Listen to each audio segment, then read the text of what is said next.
Olá pessoal, sejam bem-vindos, eu sou Larissa Vieira e esse é o Se Essa Rua Fosse Minha.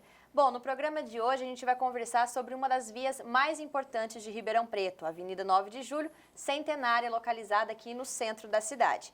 Bom, no papo de hoje a gente entrevista um historiador, jornalista, âncora de um dos jornais mais importantes aqui da nossa região, Guilherme Nari. Gostaria de agradecer a sua presença aqui, topar participar com a gente. Eu que agradeço, Larissa. Bom, para iniciar, primeira pergunta a respeito dessa avenida é mais puxando ali para a origem dela. Antes de se chamar, 9 de julho, ela se chamava Independência. Eu queria que você trouxesse para a gente alguns pontos, algumas curiosidades sobre essa troca de nome, o que isso representou. A 9 de julho, ela sempre foi conhecida como a menina de Ribeirão Preto, a mais charmosa de Ribeirão Preto. Isso não só da cidade, mas teve esse título, inclusive, no interior do estado de São Paulo. Mas ela não se chamava 9 de julho, como você muito bem disse.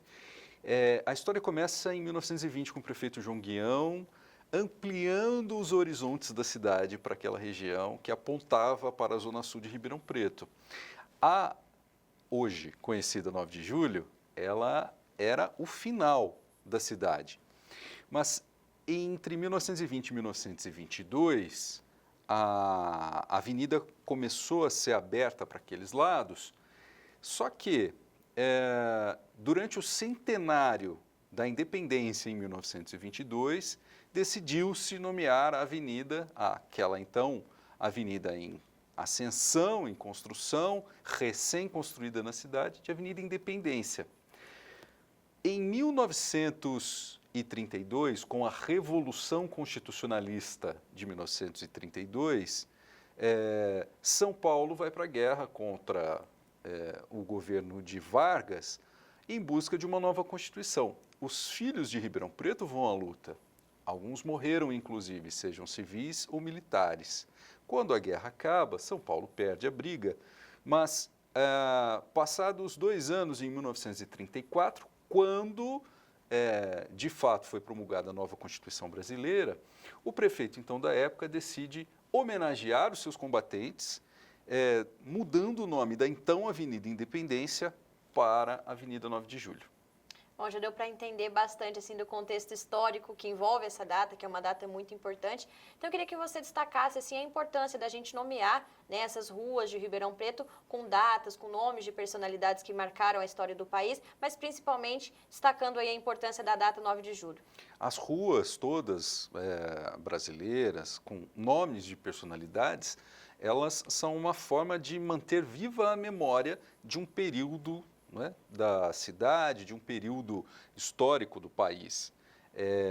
O que ocorre é que geralmente são datas cívicas, são oficiais. Então, por exemplo, em Ribeirão Preto nós temos Presidente Vargas, que inclusive cruza com a Avenida 9 de Julho. E se você for pensar, é um paradoxo, porque a 9 de julho é uma data que marca exatamente um combate contra Getúlio Vargas, e a avenida cruza com a Avenida Presidente Vargas, Ela cruza com a Presidente Vargas. É uma curiosidade aí histórica diante dessas nomeações. Você tem muitos militares, seja da década de 20, de 30, enfim, da época da ditadura militar, inclusive aqui em Ribeirão Preto, nomes de diversas ruas da cidade. Essa é uma maneira de registrar a memória. Agora, não raro, muitas mudanças passaram a ser propostas com o passar dos anos. Por quê? Porque muitos desses nomes homenageados deixaram de fazer muito sentido diante da história, por exemplo, de ditadores militares, de pessoas que depois foram reconhecidas como perseguidoras políticas, envolvidas em tortura ou algo nesse sentido. Então, essa é uma maneira muito importante de você registrar a memória da cidade, registrar a memória de personalidades, de datas, e também uma maneira de você trazer pertencimento e identidade do cidadão para o lugar onde ele mora. Você acha que essa mudança, depois de alguns desses nomes, como você citou, ditadores e tudo mais, a gente já viu alguns projetos que propõe ali substituir ditadores por militantes da Isso. época. Mas nesse sentido, você acha que é uma reparação mesmo? É uma demanda social, Larissa. Então, conforme a cabeça muda, a época muda, conforme a história vai demonstrando que muitas coisas precisam ser esclarecidas, que não faz mais sentido para um determinado grupo social você continuar homenageando aquela personalidade, aquela figura que notadamente fez mais mal do que bem para o país, para o estado, para o seu município, isso é uma maneira, sim, de reparações históricas, principalmente quando a gente olha para pessoas que promoveram racismo, preconceito, torturadores, ditadores, né? Mas ainda assim, tudo isso não é algo pacificado. Por isso que existe disputa, porque essas memórias, elas não estão 100% sedimentadas.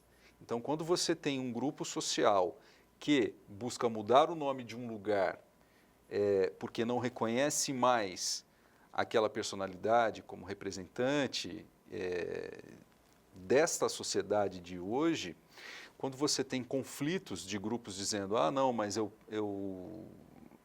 não penso dessa forma, isso vai para a Câmara, isso precisa ser mudada em projeto de lei e tudo mais, isso significa claramente que essa memória ela não está sedimentada, existem disputas em relação a ela, grupos tomando para si determinadas memórias.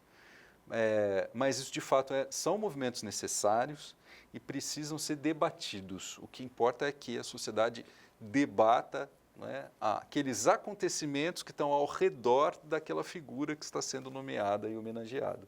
Para a gente finalizar aqui, a Avenida 9 de Julho, recentemente, ela foi aí foco, né, de muitas pautas a respeito de tantas obras que aconteceram nela.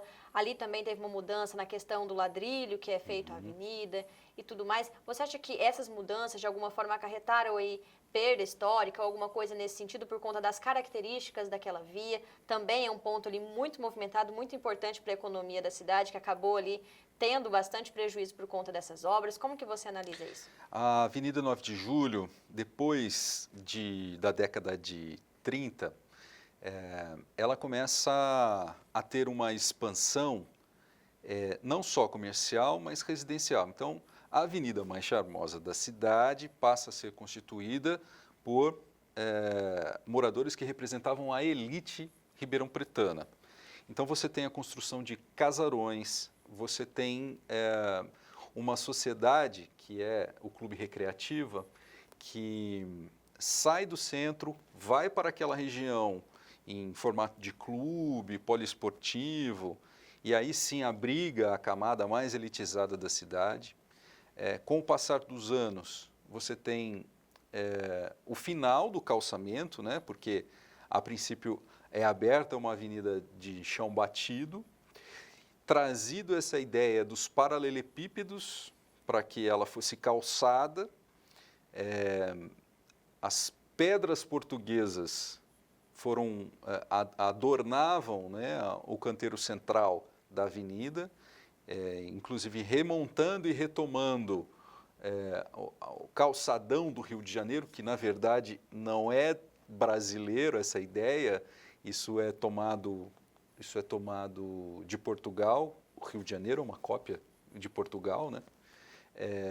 As cibipirunas são plantadas e tudo isso vai constituindo uma importância histórica e paisagística para a cidade. Instituições bancárias, comércio, até que o centro comercial se desloca e vai para outros lados da cidade, a avenida começa a ser abandonada. Quando a gente tem a restauração da 9 de Julho, que diga-se de passagem está demorando muito tempo, demorou muito tempo para acontecer, é uma retomada a essa preservação do patrimônio. O que a gente espera, Larissa, é que isso de fato consiga revitalizar, né, uma avenida tão importante da cidade, que registra um momento, que registra a história e o patrimônio ribeirão-pretano, é tombado por um conselho municipal de patrimônio histórico, inclusive, e que, de fato, volte a trazer essas características. A gente não está falando de saudosismo, tá? A gente está falando, sim, de preservação do registro, da memória e do patrimônio público da cidade. Então, se tudo der certo com as obras, de fato, é algo, pensando do ponto de vista histórico, que a cidade ganha. Maravilha. Muito obrigada de novo por ter aceitado, por ter participado aqui com a gente. Por hoje foi isso, pessoal.